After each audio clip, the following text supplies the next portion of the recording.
Well, I'm going to go on now. Hi, everyone. Hi. Welcome to Timukwea. Who's here for the first time? Oh, I'm so glad that you're here. I hope that it's not your last time. This is, I don't know if she can hear me. This is my wife's living room. I'm going to just making sure.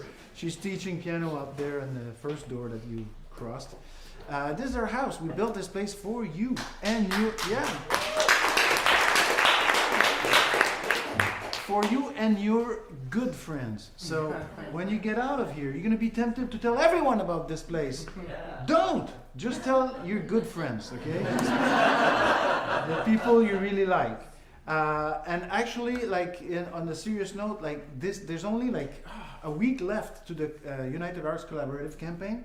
We still have about $40,000 to raise. So if you feel so inclined, there's a little card like help us reach our $100,000 goal. Like there you can donate. If you are smart, you're going to get a membership. Like the Spark membership is $110. They will actually contribute $15 on top of that. So that we're very happy about that. And then you get 30% off ticketed events. So for example, on Friday we have Jeff Rupert with Jason Marsalis. That's almost sold out. So if you don't buy them tonight, probably it will be sold out.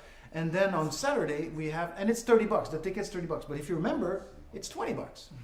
Like $20 for like a Marsalis, you won't get that anywhere else, you know. And same thing on Saturday we have Tal Cohen, great pianist from Israel, with Wayne Escoffery, who's a great tenor player. So you know, and he teaches at Yale. Like you know, we get great musicians here all the time, and you get to see that for $20. Or you volunteer. And if you, like everybody met Liz Cortello, our volunteer for tonight. Liz, she's up here. Thank you, Liz. So when you volunteer, you get to see the show for free. Well, this, unbeknownst to her, maybe, this is a free show tonight. But like for ticketed shows, you get to see the show for free. So you work for an hour before and then you see the show. So we love our volunteers and we really need our volunteers. So that's another way you can see a bunch of shows and not have to pay. I had someone bring a date to volunteer, and it worked. So you know, it's got to be pretty cool. All right. So every month we have a different visual artist. This month her name is Kate Carney. She painted live twice already. She's going to paint live again on Saturday. These are oil paintings. Our price list is over there. Their reproductions are very affordable. If you want to get something, all the money goes to her. You can pay us, but we're going to give all the money to her. So because we do that to support visual artists, and because we think it's important that you know we do this for you, and we do this for the performers and the artists, right? So, all right. Anything else I need to say? We have 3 bathrooms, 1 on each floor. Please silence your cell phone and disable your flash. You're welcome to take pictures, but no flash, please. I'm filming this. I've got 5 cameras going tonight. So I am filming the whole thing. It's being live streamed right now. We have people hollering on the chat on the YouTube right now, I'm sure. We'll see. So this, we want to thank this series sponsor, which has now changed their name. So it's Central Florida Public Media. So they are, sponsoring this series and some other programming that we offer. And even though this is a free event, it's okay if you leave money in the bowl. It's okay because we are like, I just spent $20,000. How does it feel upstairs? Is it pretty cool? And it's quiet, right? I just spent 20 grand on a new AC system upstairs, and it's really nice. It feels really good, and it's quiet, so it's really, really good. So, but this running this place is not free, and running the Timucua Arts Foundation is not free. We're spending $400,000 this year on programming, and so we need your help. Like all we want is $100,000 among the 10,000 of you. So it's a small contribution. It's okay. My wife and I, we've put $2.75 million over the last 24 years towards this project. I'm just tapped out. I got nothing left. So I need you guys, okay, to come in. All right. So this series is curated. It's organized. It was created by the great Lauren White, who's right there. Big round of applause for Lauren. But she has a guest host tonight. So please help me welcome Simran, everybody.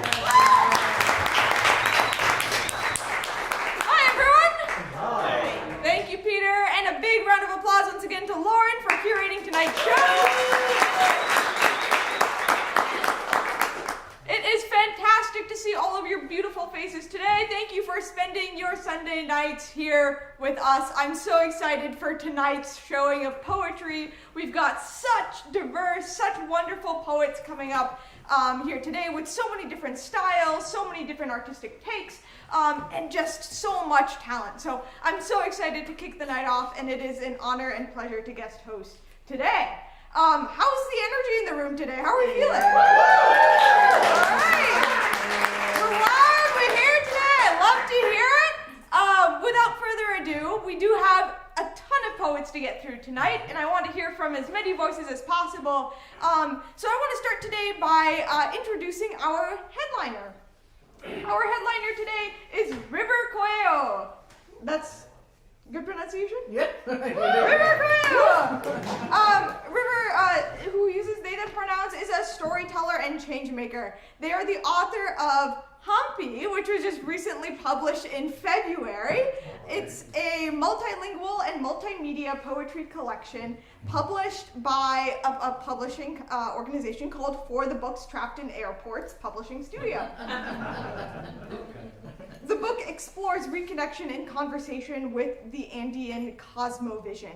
River's poetry will also be featured in the upcoming anthology of Spanish-language experimental poetry by El Besimen Press.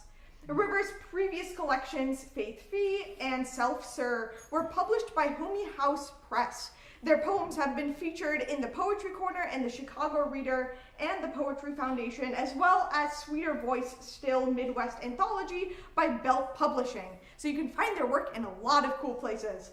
Their feature writing has been also included in Iconica Magazine, the Athens County Independent, and the Salt Lake City Weekly. River is the recipient of a 2023 Arts Abroad Translation Grant by the Canada Council for the Arts, which funded their translation of the play The Kissing Game by Rhiannon Collette with Teatro Visita in Chicago. River also received the 2022 Ohio University Perry Billman Fine Arts Award, which funded their research in Quechua language learning in Cusco, from which Humpy draws. River is based out of the beautiful Orlando, where they also work as a social researcher and a speaker with a focus on inclusion. River has spoken on themes of intersectionality and justice at prestigious universities and various organizations in North America, as well as Europe. They hold fellowships from the New Leaders Council Education Pioneers and the Helmsley Charitable Trust. They are a graduate from the universities of Michigan, Pennsylvania, Chicago, and Ohio. River is proudly Andean, Ecuadorian American, Guarani, Two-Spirit, and disabled.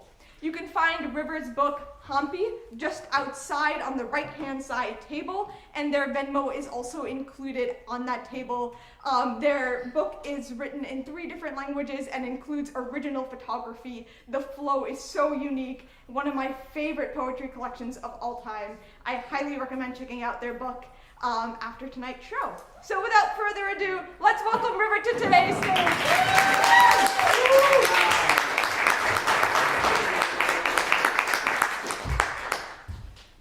Hi everyone, how are we doing? Can you hear me okay? I'm feeling like I'm losing my voice a little bit. Perfectly timed, right? I am River. My first name is Mayu actually, which is a Quechua word that means river, and also the Milky Way, as you'll come to find out later. I have a poem about it, of course. I hate bios, but that's a little bit about me. I feel like I live at the intersections of storytelling and change making. I feel like to tell a story is to change in the process of doing it, and also to change our audiences, the people with whom we connect, to change through time, to change. It's the most beautiful thing. I am proudly Kariwami, which is another Quechua word, which loosely means two-spirit, literally means man, woman. Today, you see me in a more neutral, maybe masked presentation. Some days I'm very femme, and I love it. Hampi, let me tell you a little bit about that project from which I'll be reading today. Hampi met me at a very interesting time. I, for so long, have had questions about my roots, my family, where we come from, what moves us, why we are the way we are, why we're not the way we maybe should be. And I think for so long I've struggled with the history of my country, right? The erasure of our collective past, the lack of access to indigenous languages like Quechua, Quichua, and even too, as an immigrant now living in the States, navigating the difficulties of being appreciated in my mother tongue, which is Spanish. Today's reading will borrow from all of these different experiences, of course, from the book, from the languages that have made me. And I am so excited to be sharing it with you. I am a recent transplant to Orlando. I was previously in Ohio, where I was completing my master's in performance studies.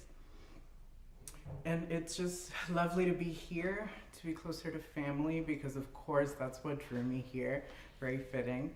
And to be able to share a little bit about me, what's made me me, which I hope you enjoy. Here, it's okay if you don't. But I sure hope that this moves you in some way, that it makes you feel something, and yeah, you let it just land upon you sweetly, which is typically my style. I was actually, we grabbed dinner earlier, and I was saying I am trying to push myself to be silly. I feel like I'm way too serious in my poetry. I don't know if some of you relate, but that's definitely been my experience. And you know, I will write another book, I am sure, in the future. I can't seem to stop, and I would like for it to be a little bit sillier. But this collection is all about exploring the past, you know, through spirituality and through language, and a lot of it is serious, I won't lie to you. But I think it's also celebratory in its own way. It also met me when I was first kind of dealing with medical diagnosis and moving through that and setting boundaries with the world so that I could thrive when it just wanted me to keep going, which is very difficult. If some of you relate to that, let's talk. So there will be a little bit about the body, right? And being a trans person, there will be themes of that as well. I actually wanted to start today with a poem from my previous collection, which was riddled with grief, with sadness, about all of these questions that I've just introduced to you. It's called Reconciling, and it goes a little bit like this.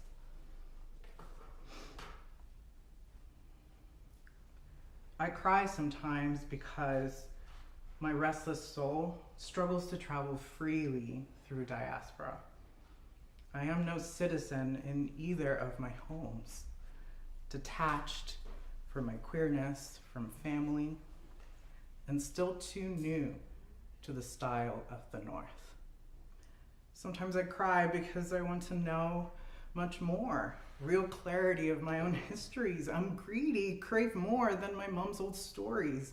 The remnants of my gone grandparents' memories as I paint a full picture of our origins. I see the beauty of our lineages from everywhere mixed in my abuelita's skin and their abuelita's knowing charm. For its erasure, I resent, in Ecuador, mestizo betterness. For their sterility, part this, part that, multiracialities of the so United States. I turn to each of my backgrounds in fragments like a spy. I study with resilient geniuses who fill me with joy and rage rightfully, whose lessons heal and stir up curiosity. I even spit in tubes for those intent to accumulate and even weaponize, only to feel frustrated by results of my own DNA too colonized. Through mystic time, I write things I have yet to get. Unfinished, this poem tells me and them there's nothing linear about healing from these debts.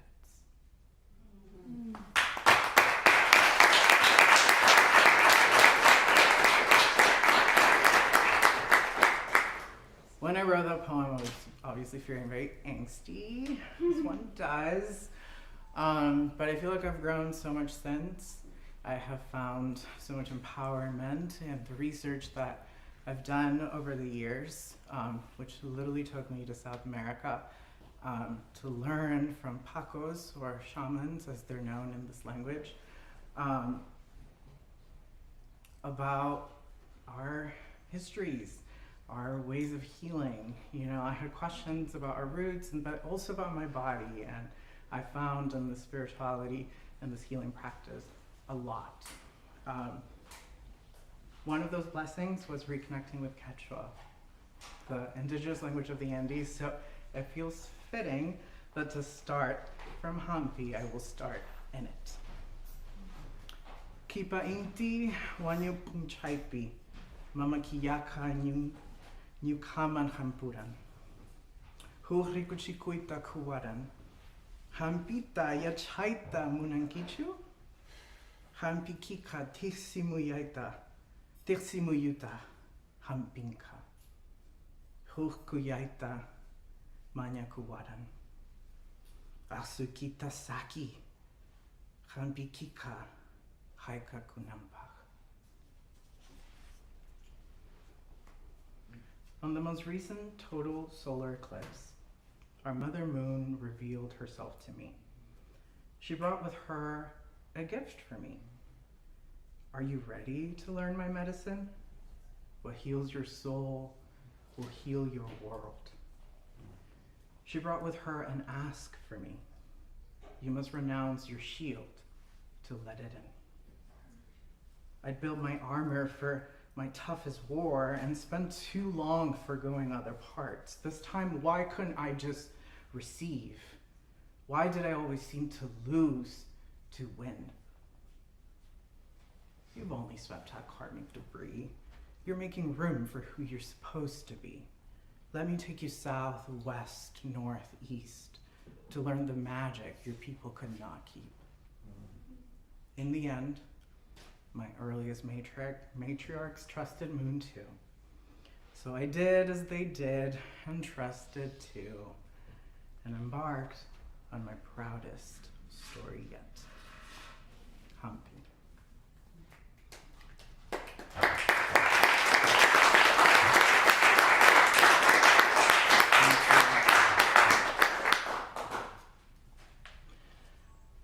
The book is in conversation with the Andean Cosmovision, which obviously looks to the moon for a lot of answers, and that was Mama Kia. It's the first chapter of the book. The following chapters are actually in conversation with our sacred animals. There's 4 of them. The first one is the sacred snake, Amaru. Amaru saw the dark within myself. While feeding of your dreams miscarried, your shadows build the shield you're wearing. I'll show you where she's taken root, so you unearth the seeds of you. While excavating, my knees remembered I had already been here before. Echo of Self, my first book. To take my sleeping femme, Echo of Faith, my second book, and my indulgent joy. But there was even more to take. There was my rage, there was my home. You've gone too far and made yourself too small. Let me take your ghosts to the underworld. You'll need not live like this anymore. Fragmented and detribalized. No more.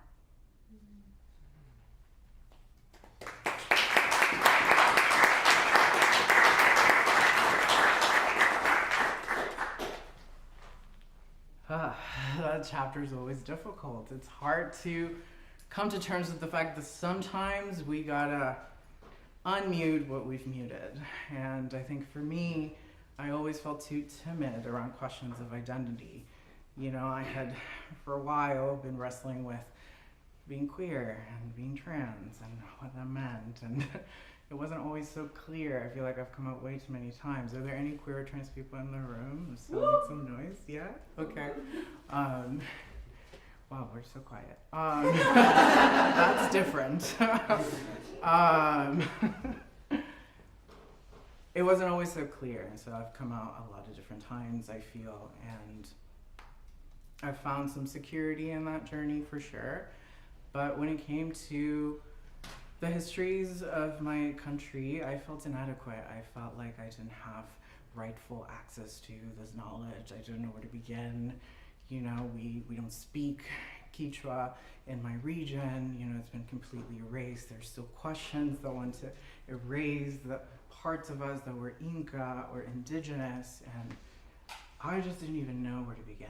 And so to unmute the pride in that was tough. It really was. And to unmute the anger that came from that was also really tough. But in Uturunku, the sacred jaguar, the second chapter, I found some comfort. Come, stay close. No unknown around the fire. We need to be closer. Yes, so close.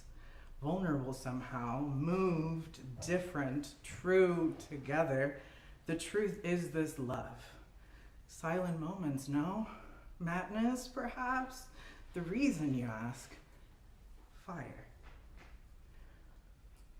A meeting.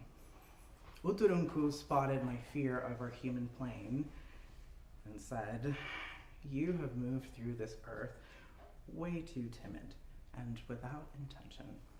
Your grief transmutes in reconnection. But burrowed away from the world for so long, who could I be and whom could I trust?" A prescribing. Honor your anger to forgive. Rest where you never leak. Hear the warnings with discernment. For love, get lost in a letter, and most crucially, define you for you. My name is Mayu, which means river in Quechua, but it also means the Milky Way. The Incas thought of the Milky Way as a river. Isn't that beautiful? Wilka Mayu. I've chosen the fluidity and the expansiveness of the river and the Milky Way as my orientations to life. And this next poem from this same chapter is all about reclaiming that. The cracking. I was never meant for small containers where I either leaked or evaporated. I have contorted myself enough. The claiming. In my ancestors' language, the Milky Way and I are rivers. In their imagination, the stars made me in their image. an irresistible force, never alone, holding and fusing multiplicities, flowing and blazing in infinity. Be expanding. And when the Aries sun sets on my Pisces stream, glorious, I glow like gold. I am the strongest firefall, the promising. In the rivers, death meets life. In the rivers, life brings hope. In the river that I am, love cures all.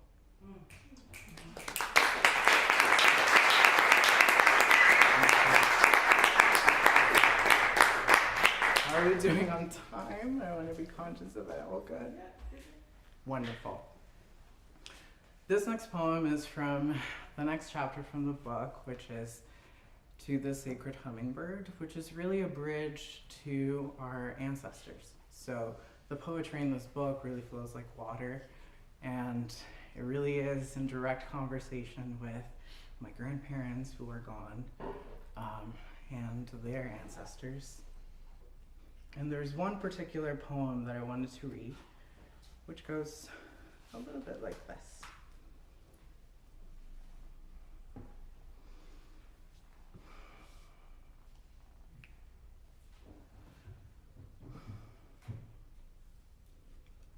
I feel our lineal distance from our core, so clear, with years as clearly gone.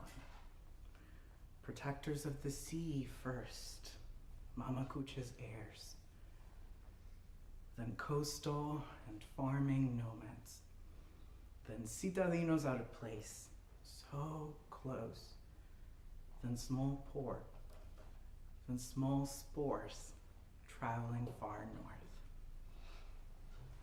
Each generation has left behind looming threats, tormentors of some sort. We've traded poverty for coastal crops, pain for feigned peace, and ignorance for school.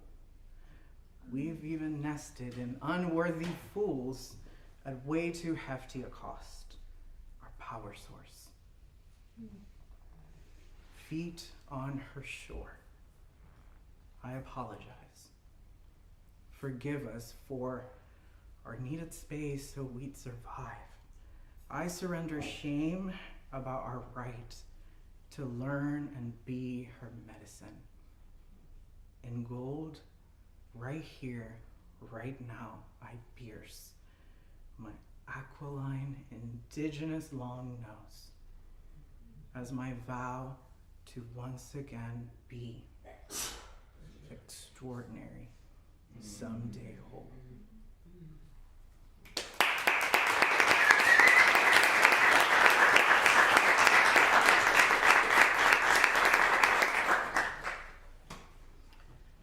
This chapter was also my reckoning with my chronic pain from my EDS, my changing body, my changing capacity. It wasn't easy to accept something that I don't think any Aries can accept. Are there any Aries in the room? Which is to slow down. But 3 messages I found in my dance with the past. 1, which I had suspected, it's time to embrace your pain. I somehow spent most of my life ignoring it and not tending it, believing boys and later women had to be strong and live pretending as if our bodies needed no grace. Rest like we never could. An echo in a sister. Sometimes I rest for years. 2, which I had feared, not all the pain you feel is yours.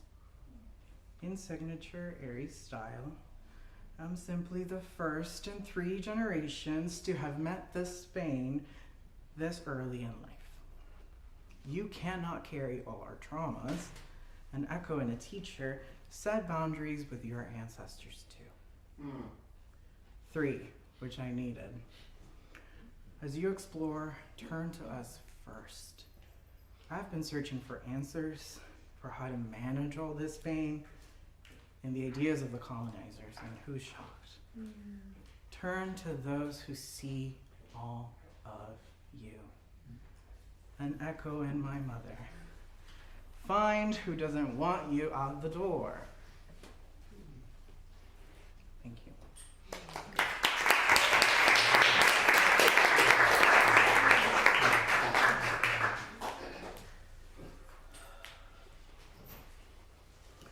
The last chapter of the book is dedicated to the sacred condor. You can think of it as the sacred eagle in North American traditions, both of which are in conversation. There's actually a prophecy of union between the two. But really, what this chapter really deals with is just unlocking some messages from a higher realm, whatever that might mean to you. To me, it was something like sweet kuntur, long awaited, with an invitation from the upper world. In Cusco, meet your teachers of soul and tongue. In Ausangate, on the festival of the sun, you will receive your first initiation into the path of life right from the heart. For Inti Raimi, I would do as told. In the high mountains, I would then transcribe old Kuntur's memories on what's to come. I was to share with my community. Welcome, by the way. All that light takes is living differently within yourselves, each other, and this world. Break cycles of colonialism, create new cycles of rematriation, reframe your justice as you go back home, embrace each other, and protect our mom.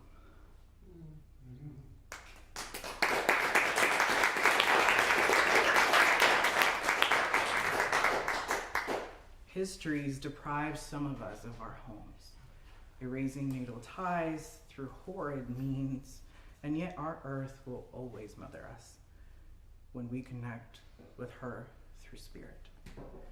May we not let the past keep us from her. May we embrace what our ancestors believed. To reconnect is to leap, so leap. Build your own wings, or borrow kunturs, who will be waiting patiently to say, we all have missed you. Welcome home.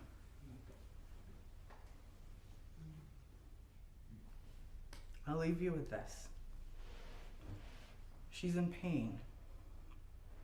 Receiving and pulling are different, like giving and taking are, like waiting and cutting are. Are you done? Can you breathe? Aren't you hurting? You've nested in her womb, yet you've forgotten she's your mother. Do you remember now?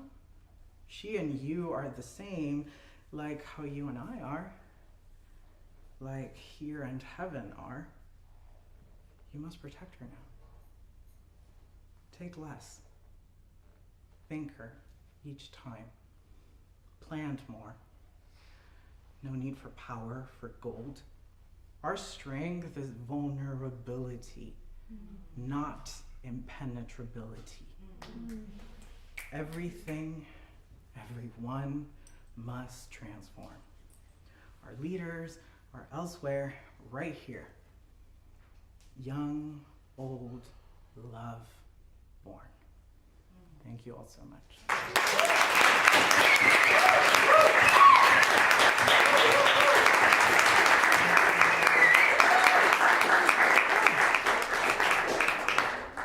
That was very hard without a voice, but I'm glad we got through it. Thank you all so much. My name is River Coelho, or River Coelho. You can also call me Mayu. I have copies of both of my books outside, if you would like to get a copy. But yeah, let's chat, let's connect. That's what this is all about. It's been an honor and a pleasure. Thank you all so much again.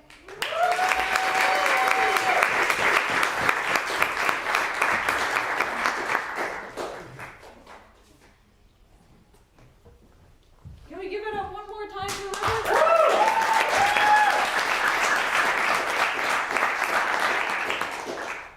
are so many fantastic things to be said about River's work, but what I especially appreciate and what gives me so much comfort when I hear them speak and when I read their book is they tell the story of becoming so expertly and so beautifully. And I think a lot of the time as queer people, as people navigating grief, as people reconnecting with our cultures and our heritage, sometimes we're met with gaslighting. Sometimes we're told that we're confused, that we don't know what we're talking about. And one thing that I always try to remember, and that River's work just resonates, is something that they actually said to me a few months ago over coffee. And they said, you are everything that you are, and that is enough.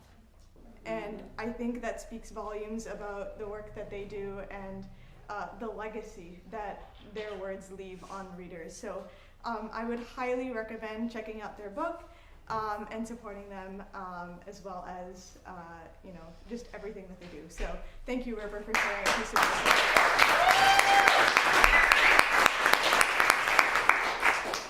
So before we start the open mic portion, I want to remind our poets to please stand in this boxed rectangle on this rug on this stage so that we can see you, so that we can hear you. And I would just ask that poets please limit your open mic poetry to less than 5 minutes so that we can hear as many voices as possible. Capiche? All right, so to start us off, I will call 3 poets at a time in that order, and then if your name is called, please wait on your right-hand side so that we can get through as many poets as efficiently and quickly as possible. So we'll start with Melissa, Jeff, and Urban Light.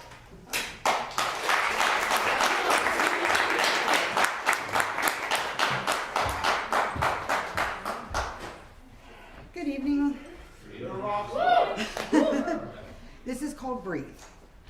When she hid in the back, they said she was shy. When she led from the front, they wanted her to swallow her pride. They came to her to get advice, but questioned her guidance. When they branded her loud, she got silent. When she lost her motivation, they said she was sad.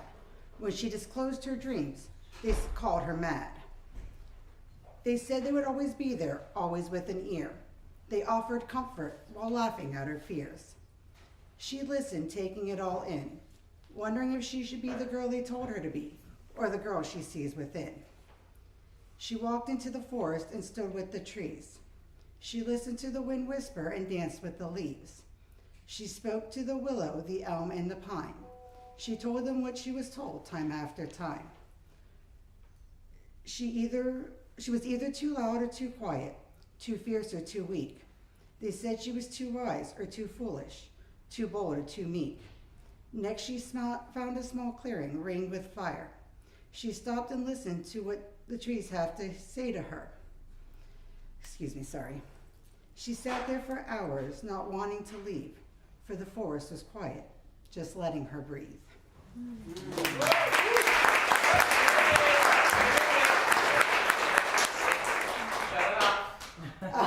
Shout out, come on. Yeah.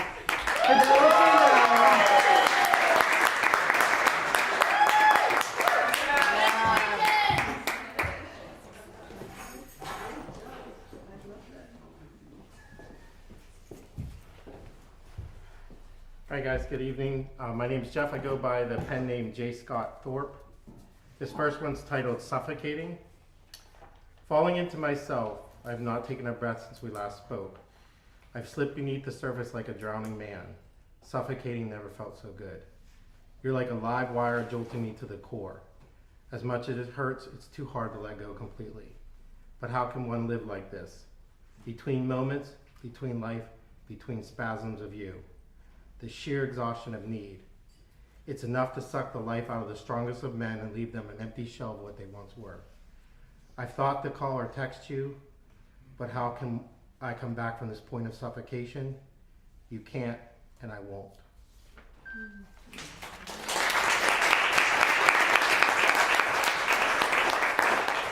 This next one's called The Last Spark. In the shadows where whispers cling, a tale unfolds a delicate string.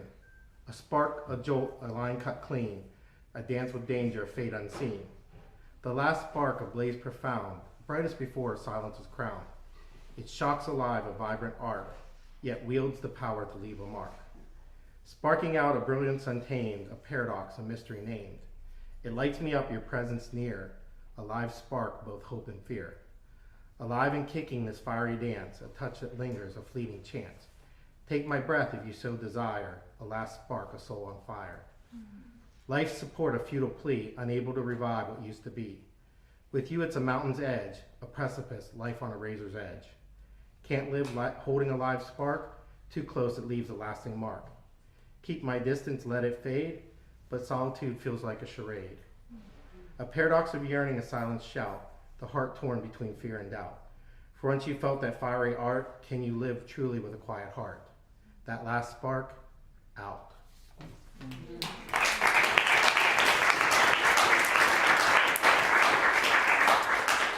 This last one that I'm going to read is called The Alchemist's Twist.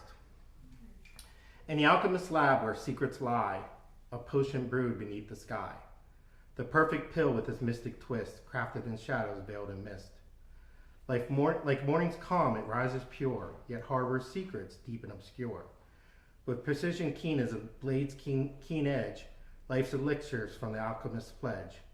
But beware, for a subtle change, obliteration lurks, a spectral range.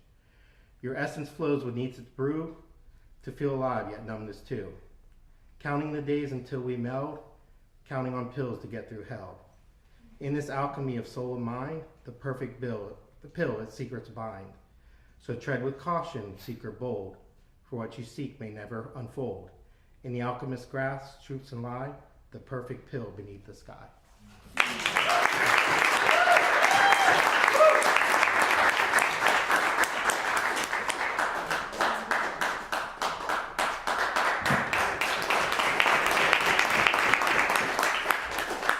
My name is Urban Light. This is my first time here.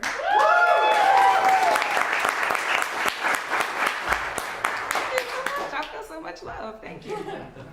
The title of this poem is called Staying Power.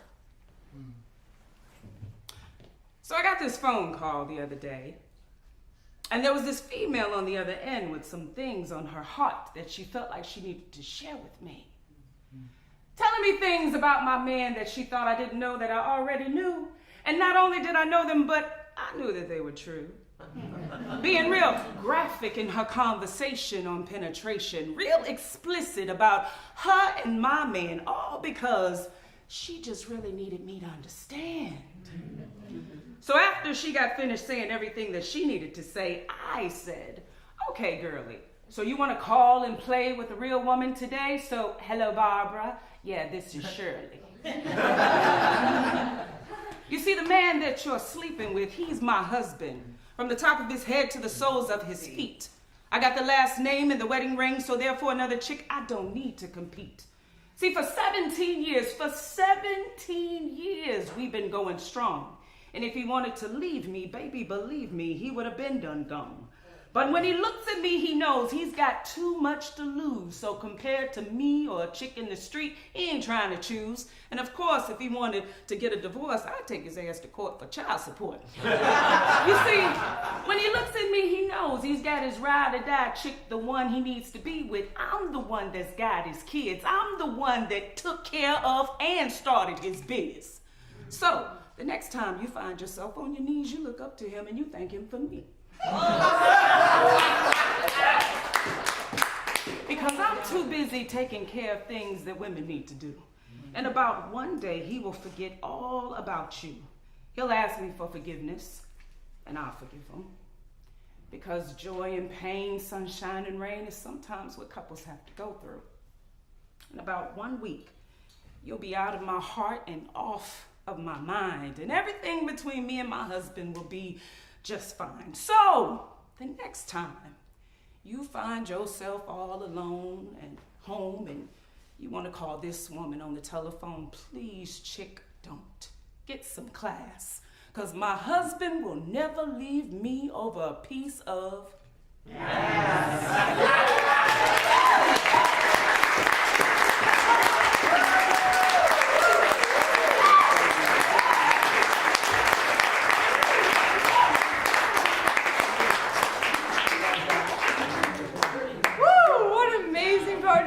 off the night. We love newcomers. Welcome, Urban Light. Our next three performers are Micah, Christian, and Alexander.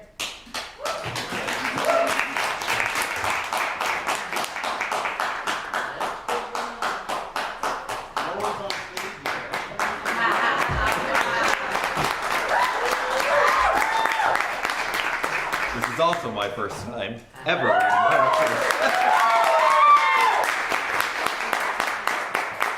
Hopefully I can find the page.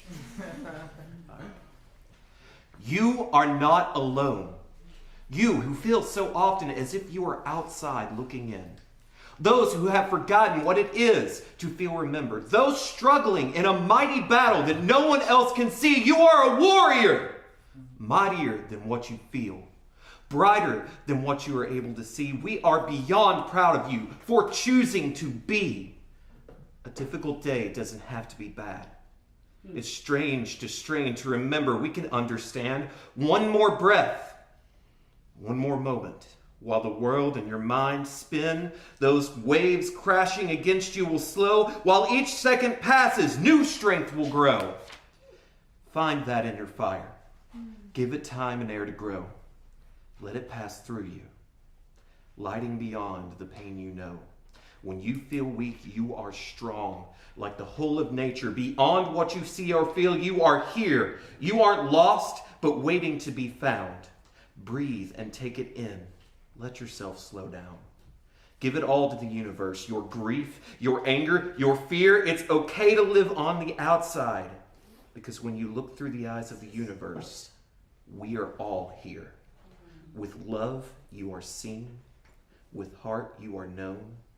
When you allow yourself to breathe, you are never alone.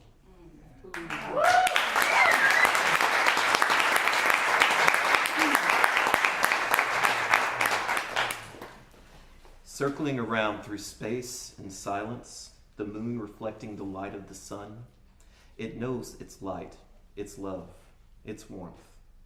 The sun forever sees the moon, knowing its beauty in the many ways it inspires, working beside longing stars to share in the night, inspired lovers relishing in the energy they present, first dates, kisses, and so many wishes. The sun has many wishes of its own, to no longer feel so far from the partner that shares its light, so far from their love, the endless and painless night.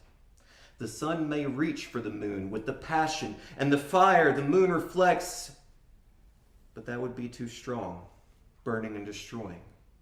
And so the sun rests. The moon and the sun circle in a never-ending dance. It's the way they share their love. So take the time to glance with twilight and dawn, a long and balanced love, the truth of romance.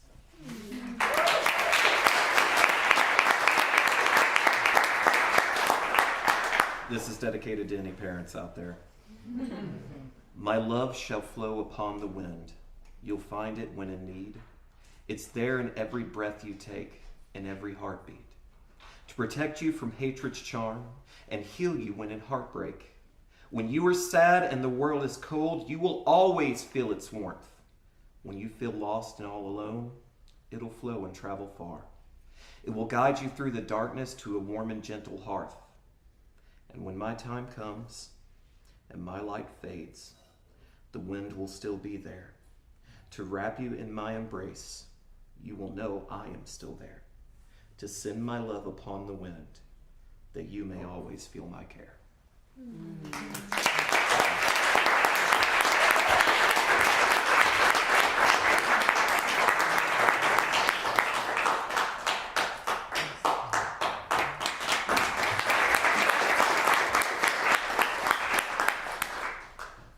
Hello. So if you've been coming for a while, then you know that I've been reading from a memoir that I wrote a few years ago, and I'm going to do that again today, but I'm going to skip over a chapter. One of the struggles that I always have when I read from it is the conflict between what's my story and what's not entirely my story, and trying to respect those people. So for context, in the most superficial way without getting into the specific details. So we've been, I've been reading about Ellie, but she was a sexual assault survivor in the lightest sense, and that's just the context that's necessary for what I'm about to read. One night, as we were making out and she was straddling over my chest, I felt her voraciously unfastening the buttons on my shirt, only to pull her hand out from inside it in frustration when she found my undershirt rather than the skin of my chest. She stopped kissing me and leaned her face down to my ear. Are we ever gonna have sex? I pushed her down onto my legs and sat up to look her in the face. Do you want to? I mean, yeah. Do you? You're sitting on top of my erection right now. I know, I've always felt it against me while we're cuddling. You always have one. Sorry, I know, it's embarrassing. She took my chin in her hand as I opened my eyes in surprise to see her looking straight into them. Stop, it's not embarrassing. The fact that I make you like that all the time, it's flattering. I let my back fall flat against her bed. Are you trying to embarrass me more? Because that's what you're doing.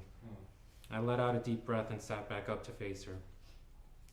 Anyway, the question here isn't if I want to, it's if you want to and if you'll be okay with it. Yes. Are you sure? I don't need this to be happy with you. I want to. I nodded my head in acceptance, then began to pull off my clothes as she slid out of her jeans and underwear. It was the first time I had seen her completely naked, a beautiful sprightly frame against the darkness of the night. Do you have condoms? If not, it's fine. I have them in my wallet. I'm on the pill, but they're in my bedside drawer. I reached over the drawer and opened it from the bed and retrieved one of the foil squares inside. When I was ready, I helped her climb above me with the intention of letting her lead the tempo and the intensity. I looked up at her. Ready? She nodded her head and brought her vagina down to my penis before slowly sliding it inside. She started to tenderly move up and down against my body, but after just a few minutes of light riding, she suddenly got off me and ran out of her bedroom. I listened as I heard her thud through her apartment, open the door to the bathroom, and start vomiting into her toilet. I pulled the condom off and threw it into the trash, put my undershirt and underwear back on, and ran to the bathroom door to wait for her to finish. Are you all right? Sorry, it wasn't you. I had flashbacks. Don't worry about me right now. Are you all right? Do you need anything? Do you want to clean up? I'll bring you a change of clothes. I left her brushing her teeth and gargling mouthwash and heard her turn the water in her shower on as I was looking through her bedroom drawers. I opened one to a large collection of underwear, mainly thongs, and felt my face blush. I quickly grabbed one, an old t-shirt, some pajama pants, and a pair of warm socks and put them in a pile on top of the drawer while I straightened out her room, then went back to the kitchen and sat at the table while I waited for her to finish. When I heard the water turn off, I knocked at the door and put the change of clothes on top of the sink cabinet, then went back out to the kitchen to serve her a glass of water. She came out of the bathroom with her hair damp. Do you want some water? She took the glass from me and drank about half of it before she set the rest upside down in her sink and we went back to her bedroom. Sorry again, I don't want you to feel bad about what just happened. I understand, that's why I was asking if you were going to be okay with it. I'm fine, I just want to make sure that you are too. She sighed in tacit acceptance. Is it okay if we don't try again? I feel bad about asking for it and then backing out. Yes, I already told you, I don't need this. Well, do you at least want me to finish you off? I kind of left you halfway. I laughed from embarrassment. I'm here worried about what just happened to you and all you can think about is me. You're sweet, but I'm fine. Why don't we just talk until we fall asleep? We turned off the lights and cuddled up in her bed. So, what do you want to talk about? I don't know. Okay, well, I've got something. As I was looking for your change of clothes, I found all your thongs. I felt my face burn up as much as the first time I saw one coming up above the backside of your jeans when you stood up from your couch once. She laughed. Why? Does that make me a floozy? I just like them because they're more comfortable. No, I just wasn't expecting to find out that you wore them. Well, now you know. I slid my finger across the tip of her nose and ruffled her hair. You're cute. You're nice. We lay together quietly for a few minutes before she came up with something else. How many people have you had sex with before? Not that what we just did really counts. Just one, my ex. She was my first everything. Well, almost everything. She didn't like oral, so I've never done or had that. Really? You've never gotten a blowjob? Haven't you ever wanted one? I mean, I'm not opposed to oral, giving or receiving, but it's not something I need, you know? I guess that applies to sex in general, but maybe I'm just saying that because sex with her was kind of bad? We only did it a few times. I'm not sure I know what good sex is even. Oh yeah? Why is that? Well, we kind of just did it. She lay there limp and waited for me to be done. Then when she broke up with me, she said I never sexually fulfilled her, even though she never put any effort in whenever we did it. It kind of felt like a one-way thing. I didn't like it very much, and I kind of regret that she was my first time, even though the concept of virginity doesn't really mean anything to me. And I guess now that makes me self-conscious about it, if I'm good at it or not. But I don't really know. How many people do you think I've been with? I only know 2 for sure, John and that one guy from that party last month. Oh yeah, that kid. He was nice, but after we were done, he cried to me about how he still had feelings for his ex and had me walk home in the snow at like 3 in the morning. He couldn't have at least let you sleep on the floor or something until the next day? I guess not. Anyway, I was kind of hoping you would have taken me home that night instead. I would have, but I wouldn't have had sex with you. You were drunk. I used to be good like you, before last semester, but there were so many guys back then when I was drunk I can't even remember them all. I lost count around 13. There might be a few more than that. It's not a big deal. You're free to tell me about anyone you want, but it doesn't really matter to me who you were with before. Good. That's a good answer. Good job. We laughed and cuddled up to spoon under the covers until we fell asleep. Thank you.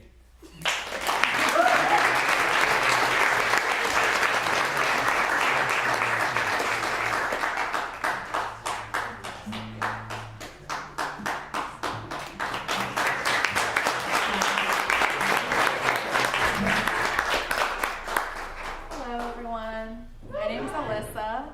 This I'm is Alex. Alexander. Alex, yeah. Alex. We're gonna sing a little song for you guys. It's a cover by Sam Smith. Yeah. I'm pretty sure you guys are gonna know it.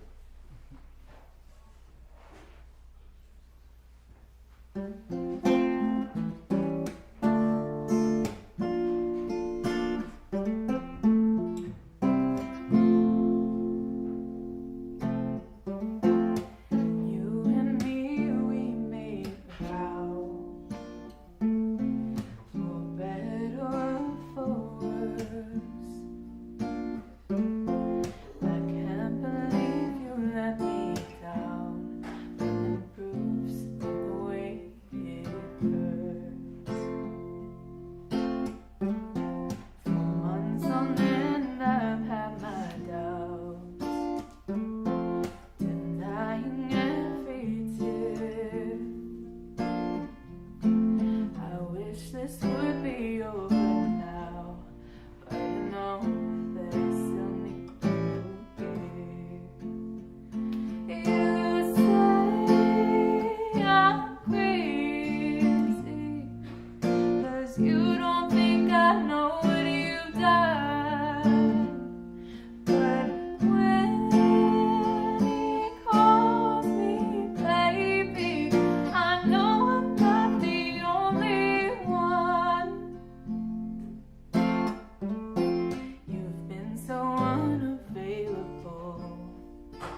that their poems make you feel something, and I really felt something tonight. Thank you to all the poets that have gone. Micah, that line about a difficult day not being bad, that's going to stick with me. Okay, so up next is Nilda, Lucas, and Cedric.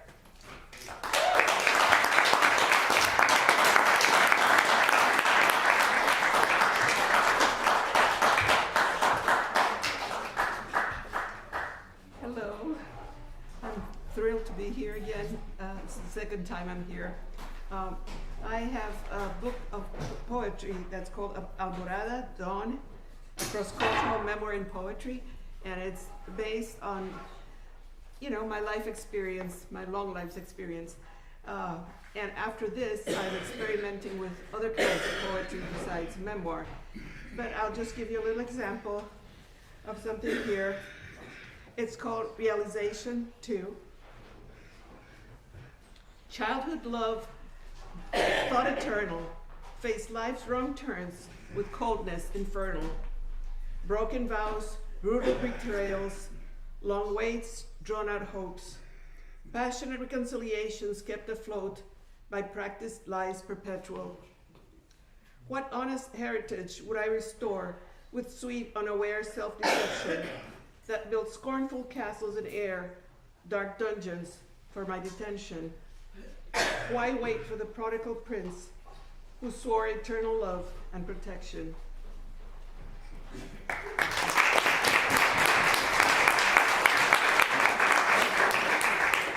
And so the new poetry I'm working on, so this is still a work in progress, is very different.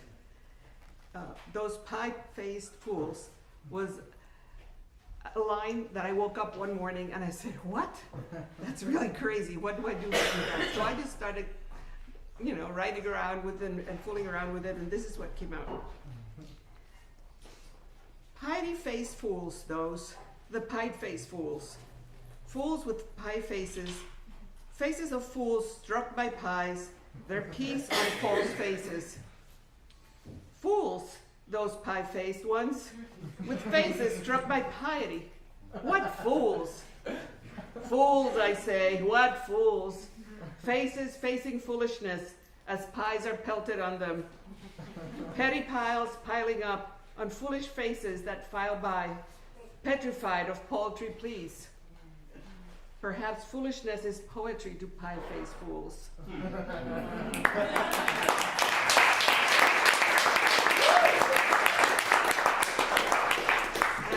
This is another crazy line I woke up with one day. I'm frustrated because I haven't been waking up with crazy lines for a long time now.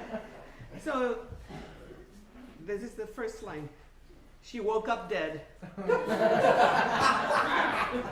Holding a vase of purple and green succulents. He stood there faceless, watching her rotten innards, her peeling skin, a total package of pestilence. Faceless, he stood there waiting, unable to admit, confirm, or remember the many nights he had embraced her, whispering sweet nothings in her ear. She was new and fresh then, alive and pliable and fertile. He, faceless and terrified as always of her brains and beauty. No words were exchanged now, no febrile glances, only a shimmering, faceless silence to remind them she'd been alive once and lovely.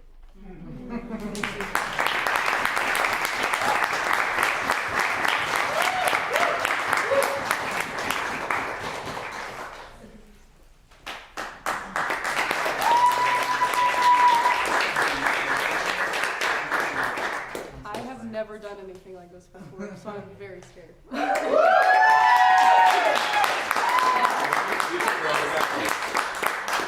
wrote this poem about me and my mom because we both have a lot of religious trauma that we're trying to work through. But anyways, I'll start.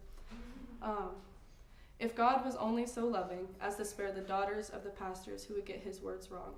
My mother, a fragile butterfly, never quite unfurled from her cocoon, her wings still damp, fluttered desperately in an attempt to escape the confines of her chrysalis. She wasn't really given a choice. Where would one be? In the fear-soaked soil that nourished her roots? Where would one be? In her earthly father that berated her with his bittersweet ideologies? He never failed to make that sickly sweet Sunday service turn into the bitter truths of aggression. An aggression your heavenly Father does not teach, but somehow it doesn't matter. Words from the pulpit always manage to snake their way into the home, just as the serpent slithered into Eden. Divine scriptures are always corrupted, always masking their manipulation through the fifth commandment, honor thy father and mother. If God was only so loving as to save my mother's freedom. My mother always told me how proud she is of me, how I have broken the curses that were conjured in prejudices and hate. Through whispers of pride and sorrow, she'd giggle about my rebellious bone and how I always argue with my dad. I wonder if this is familiar to her. I cry when my mother wishes she was better, since I have cried alongside her in separate rooms after nights of arguing. Another night of going one step forward and two step back. Being her daughter once seemed to be a broken carousel that constantly spun around with no stop. It's funny how when you get older, you don't see the ride as the one that was broken.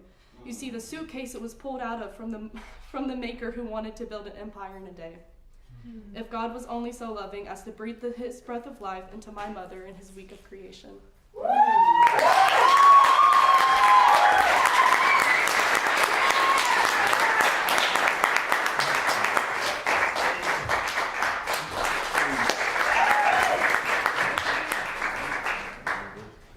How y'all doing tonight? Right. My name is Cedric. This poem I'm gonna do is called With My Heart. I feel like I'm an artist. I seek to make art, but where do I start? I have no clue, so I just follow my heart. And let it be my guide. You and I can go along for the ride. Like Prince Hakeem told his dad, it shall be glorious, because it comes from the inside. And the inside is great, coasting at a steady rate. There may be turbulence along the way. But the final destination will be checkmate. It's my first time. I'm new to this, so I'm kind of nervous. You're great. So I call my heart so I can provide adequate service. Like Ricky Bobby, I'm not sure what to do with my hands, but I know I must do my part. I don't know the right words to say, so I just speak from the heart. And I know I'll be okay because my heart is great. It's my moment and I must submit to my date. Conduct my mission and follow my heart. Greatness gotta be my fate. Inside the face of fear, don't worry, I'll be at my best. I'll be fearless because I know I've been blessed. I can do all things through God, and I conquer every test. How he responds in adversity is the true measure of a man. MLK was so wise and smart. You can count on my response being phenomenal, because I respond with my heart. That makes me reliable and predictable, and we'll never be apart. When it goes down, you'll never be surprised of how I move, because I'm always gonna live and die with my heart. So when it's dark, I'll turn the light on with my heart. For love, I'll relentlessly fight with my heart. I'll pour out my soul on my canvas as I write with my heart. That's it. I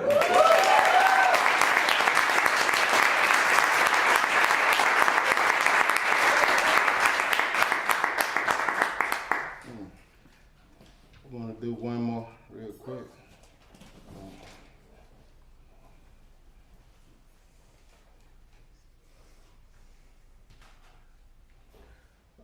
This poem is called Make It Poetic. I write a lot, and I write about a lot of things, so I wrote a poem about the things that I write about.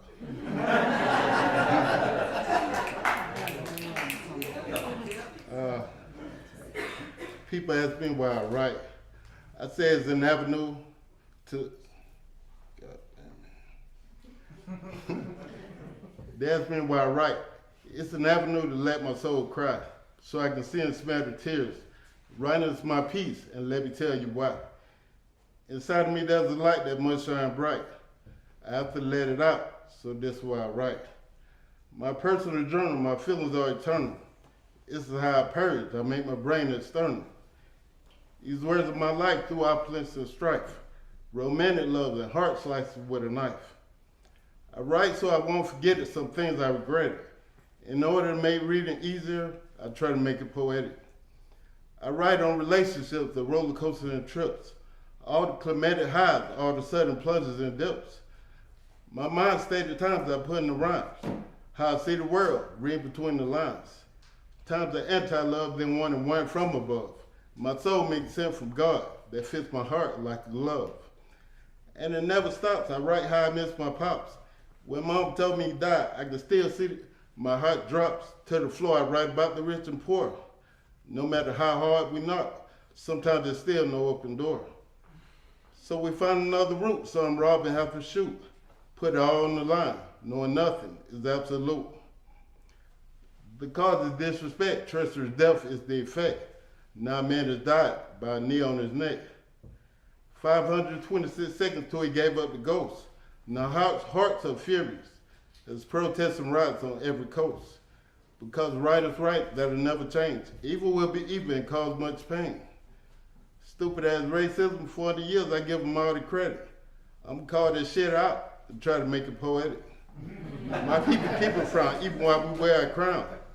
Yeah, we deserve reparations for all the years we were held down. While whites were able to grow, we press on through the snow. Through all the oppression, we're great people, you know. Still, I write on and I promise to fight on, knowing that the darkness till people turn the light on. I write about my loved one's death. Part of me died when Mom left. I'm confident knowing she's in a better place, but part of me feels a bit myself. Like she was stolen from me, now her soul is free. And I'm left here alone with no one to love me. He tell me praise Jesus Christ. Well, my rational mind knows about the time my ancestors were beaten and blood poured like wine.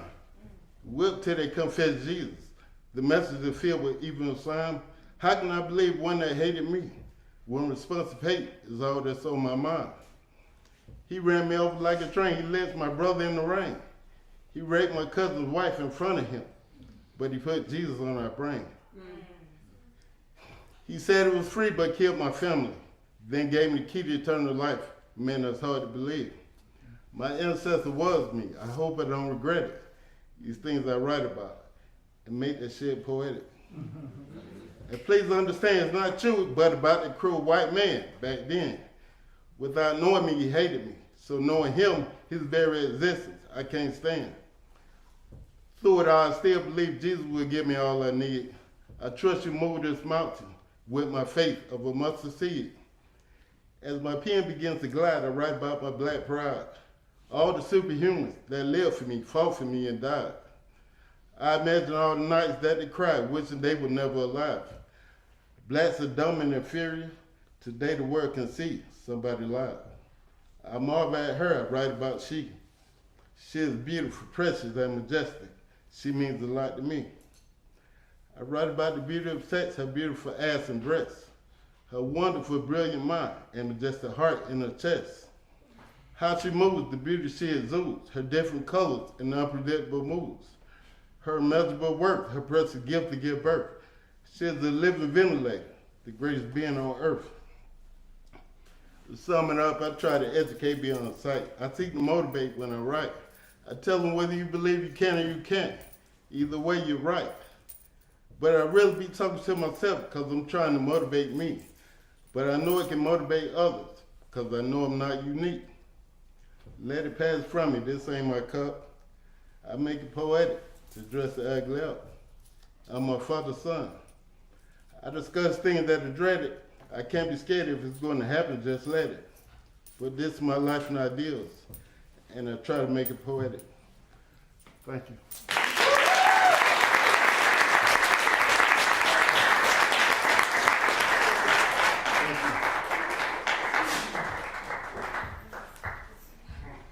I am just blown away by the imagery today. Can we just talk about how creative and how just like the depth of the imagery that I'm hearing today is just so mind-blowing. So thank you everyone for sharing. Our next three poets are Alexa, Primo, and Caitlin.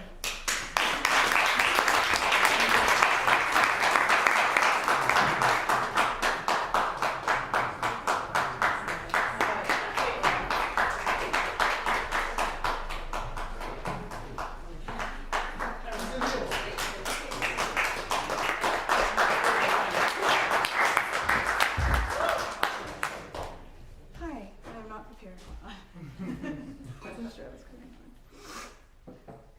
Right. So this is a poem about my grandmother. Aging is rather bittersweet, you know? It's like your body finally winding down after a long, hard day's work. Once you see it in your mother, you see it twice in your grandmother. She's slower than usual, more wrinkles around her lips and brow. She's shrugged off by her spouse, whose icy eyes change at a burger joint no one ever thinks about. Shaky. Take your time. She was raised off the crumbs of the South, but such heritage adversely pulled her out. My soul can't help but weep for what it knows to be true, and this is what I really want to say to you. I know none of this was your fault. You're a beautiful soul, and I can't even begin to describe to you how much it kills me to watch you get older. My legs are shaking. They're so sweet. Thank you. You seemed more tired than usual, but I swear I was only gone for a few days. But her sunken eyes and haggard demeanor speak louder than the words I just end up chewing on. Too tired to cry, finally you've begun retreating. The light was dimming, and the plane ride was only a few more hours, and I wanted to make your final moments a reason why you chose the window seat. A reason why choosing first class was worth it, but I don't think I ever could. No matter how hard I tried is not doing that. I am doing the best I can. And deep down I wish to believe you understand, because you choose to surround me in your love anyway. You love me the only way you know how, and I can never truly blame you for that.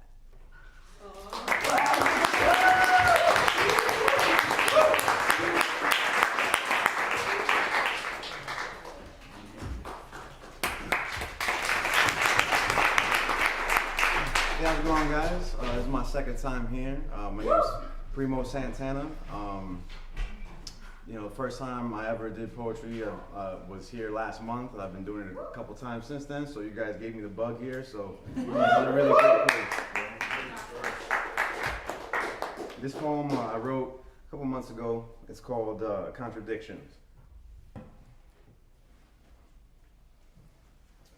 I sit alone trying to get my mind to slow down, yet my heart is up and races to listen.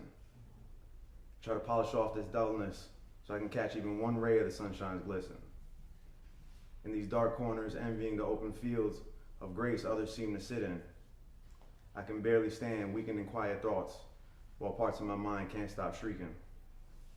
Some advise to close the door, some warn me to keep it open. They all tell me to breathe, but why do I feel like I'm still choking? How can I be consumed while simultaneously feeling so empty? How can I want to be delivered so badly while scared this world's darkness can and will still tempt me? It's questions like these I want the answers to.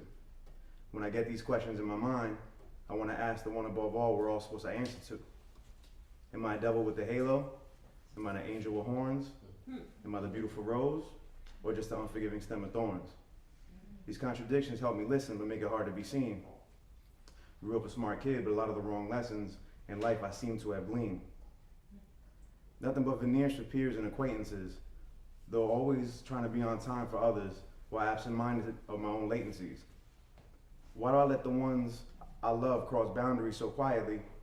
However, if I even tiptoe toward theirs, it's called out so violently. Why is the strongest always the weakest? Where is the hope in the bleakness? I miss the pinks and purples of life's backgrounds when seas of blacks and grays are my life's current features. Ironic that other students in this life are the ones teaching you lessons. The people you used to run to for relief are the same ones that leave you stressing. It's honestly perplexing how easily you can go from lovey-dovey to sexing to your messages being left unread or delivered just like the next man.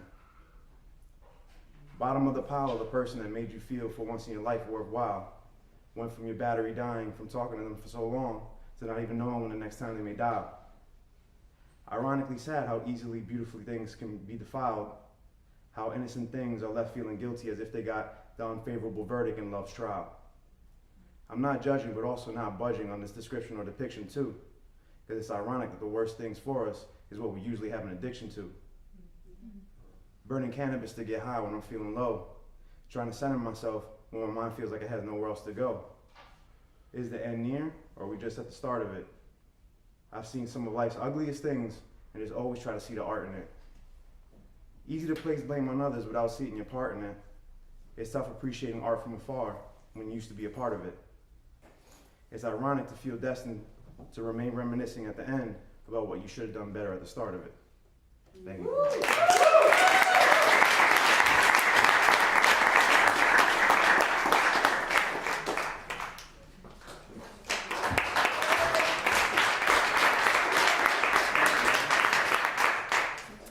My name is Caitlin, and this poem is called Phoenix. I am a woman enraged, a wild-eyed, wide-winged phoenix with rib-crushing talons and a biting hunger to sever fingers. Fingers from hands that grab without approval. Fingers from hands that claim love but shove my wings into the boxes I don't check off. Devoted daughter, darling girl who doesn't argue. Rough sex lover, wholesome whore who never asks men to be gentler. Moan for me, baby, no louder. I am a woman ablaze, a phoenix of rage. See how loud I can screech while I burn down your city and melt off your cat-calling face. I'm not the witch you burn, I'm the torch you can't contain. But if you were a stranger who happened to walk by, you wouldn't feel heat or see talons or beaks. All you would see is 5'6", silently staring, dirty blonde hair with nostrils flaring.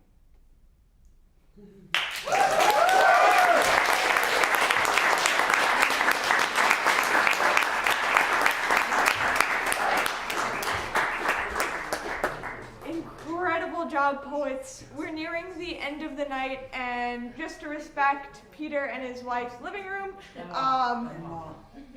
Who the hell is Phoenix?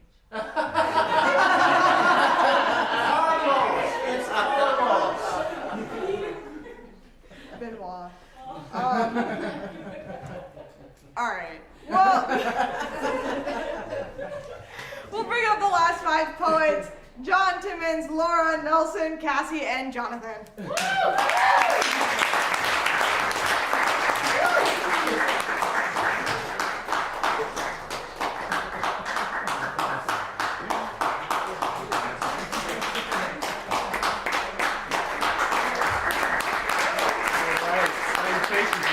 Everybody hear me all right? Everybody hear me? All right, so this is actually 2 pieces. So the first one is a little bit of an interlude, and then the second piece is bittersweet. So this first piece is called Clear Warrior. So, solid as footing atop political quicksand, receding, regenerative as a bubble of reprimand, see rebuilding religious collectives with these same measurably equally crucified hands, childhood aware shambles of numeric matrix equation grand. See, studying those sociological books of bondage to be detested, pondering constant one and less generational lies to be upheld and respected.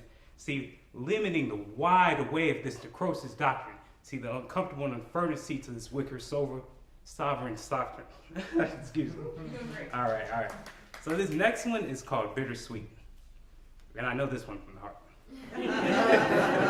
Compassion fumes were cycling off illuminated cast iron lanterns of disposable darkness, blurry, inanimate, magnifying, revealing true, bold, definitive features of heartless.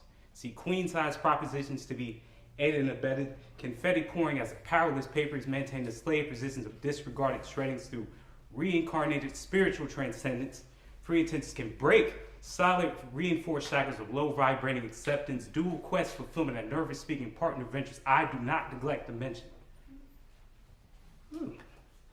Speeding to reach subpar anticlimactic endings. But you see, all struck the shapeless beauty that ceased my circulatory respirations. See, air drying, the finalized becoming of anticipated signature proclamations.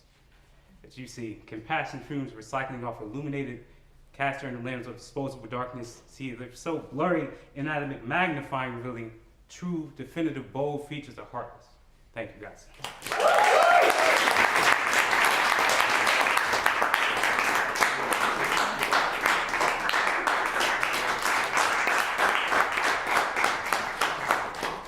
I'm Laura, and I'm knew I've never done this before either. So.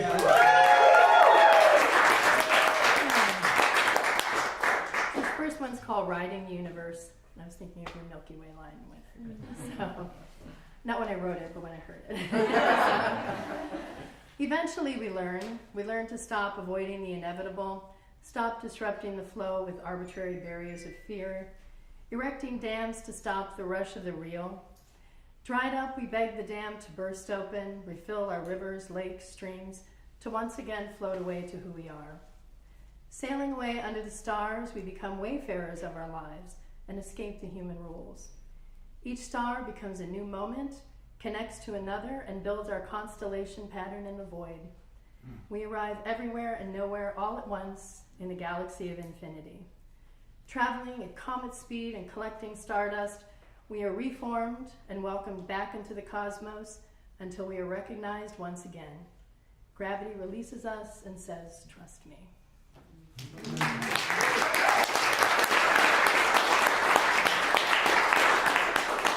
I'll be brave and read one more. Yes. Okay. All right, this is called Late Bloom. Sprouted in the heat of summer, left behind like a daylily near the soil, barely emerging, it spoke to the world of its potential, what it would become, what nourished it at its core, down to the depths of its roots, reaching so deeply within the soil, it felt as if it would burst and live forever. But it would have to wait.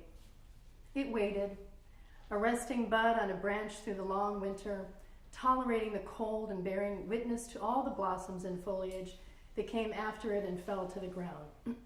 Satisfied, authentic, complete. It blended into landscapes of life, survived with little care, adapted. It did not leave the lifeless tree through the cold winter. It nestled into the branch, steadfast and committed to its special spring, blooming late but ever more bright.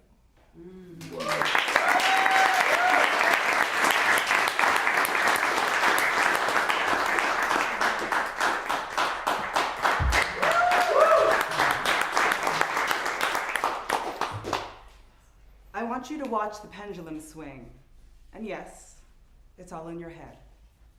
When I snap my fingers, you'll hear a bell ring. Sleep. It's all in your head. The sound of 1 and 2 makes 3, and me, I'm all in your head. So when you wake, I'll have erased the memories stuck in your head. This simple solution to rid the pollution, it's not in your heart, but your head. You'll wake that much wiser. Come morning, you'll rise sadder, it's killed, but it's dead. Thank you.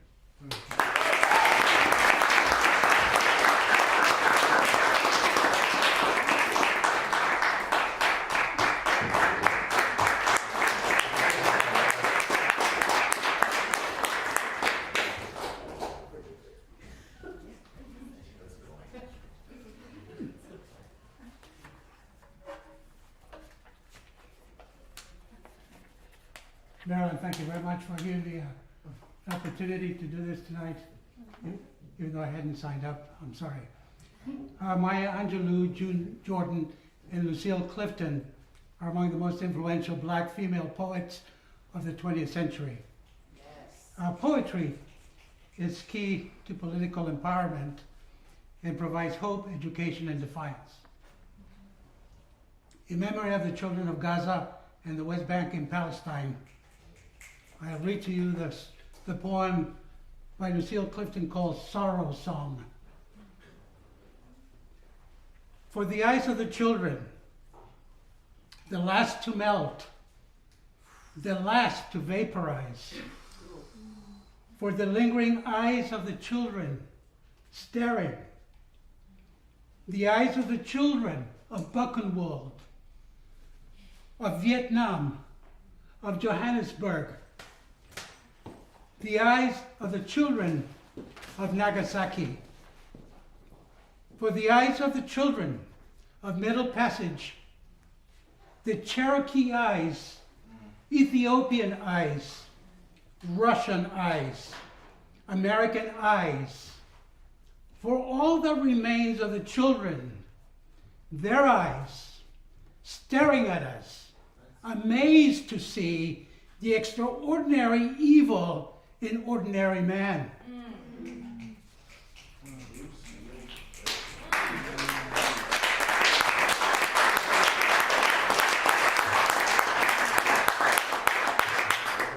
Before I introduce a poem that I wrote, I'd like to read a short excerpt by one of my favorite poets, E. Cummings.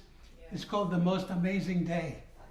It says, I thank you, God, for most this amazing day, for the leaping greenly spirits of trees in a blue true dream of sky, and for everything that is natural, which is infinite, which is yes.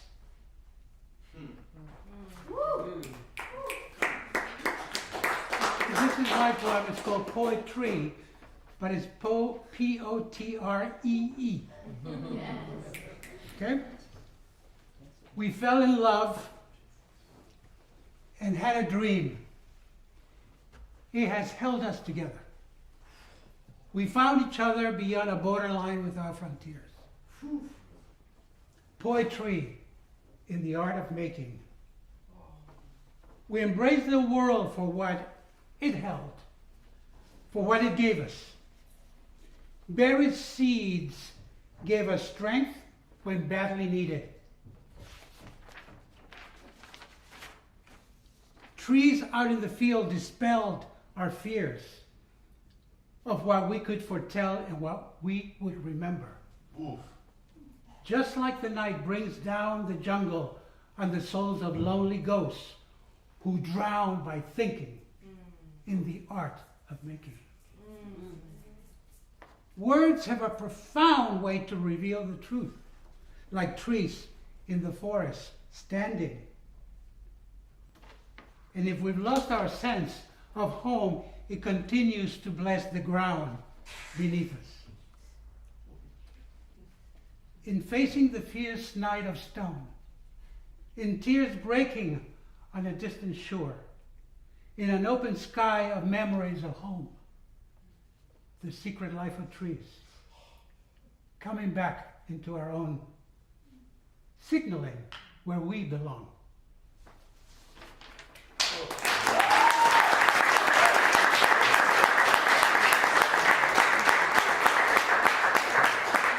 This is my last one. My last one. It's called Everybody's Radio. Radio is a bridge between ignorance and consciousness. Radio is the heart between memory and struggle. Radio is a dream between the rose and the fire. Radio is a bird between possibility and the sky. Radio is a friendship between music and lovers. Radio is a dance between darkness and history. Radio is a promise between the light and the living. Radio is a love between the image and spirit. Radio is a way between the shadow and sunlight. Radio is a note between the blues and romance. Radio is a walk between embrace and surrender. Radio is a country between living and asylum. Radio is awakening between connection and meaning. Radio is a place where the world is welcome. Radio is a place where we go to be home. Listen to your mother and your radio. Thank you.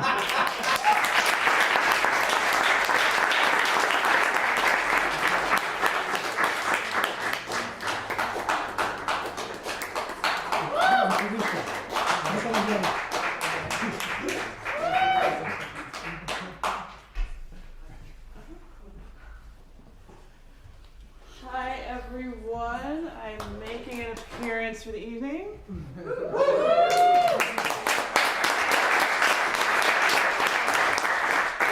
So I would like to thank Simran for guest hosting for me tonight. It's a job. Right? It is, yeah. It takes a lot of energy. So I appreciate you all coming. This has been very difficult for me the last few months, having to actually curate the open mic. So I'm doing my best to get everybody in, getting the first timers in, or getting in people every other month. So it's a little random what I'm doing over here by the seat of my pants, but I'm doing my best. So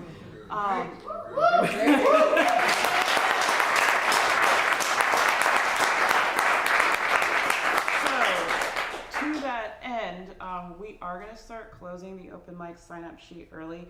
I know a few of you ran into that when you tried to sign up later in the evening or today and the form wasn't available. So early is better, but at the same time, like I said, I want to try and work all the first timers and newcomers and whatnot in. So just be flexible with me and I will try my best with everybody. Thank you. So you're welcome. So thank you again to Simran, who is going to feature either later this year or early next year.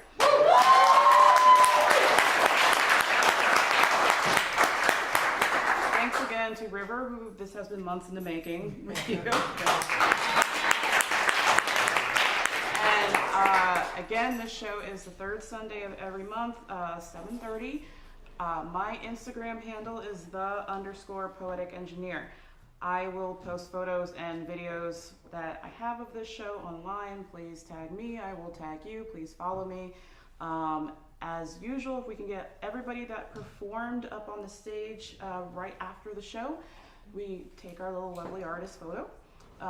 Take your trash and your cups out front, and I will see everybody next month. Thank you so much for being here.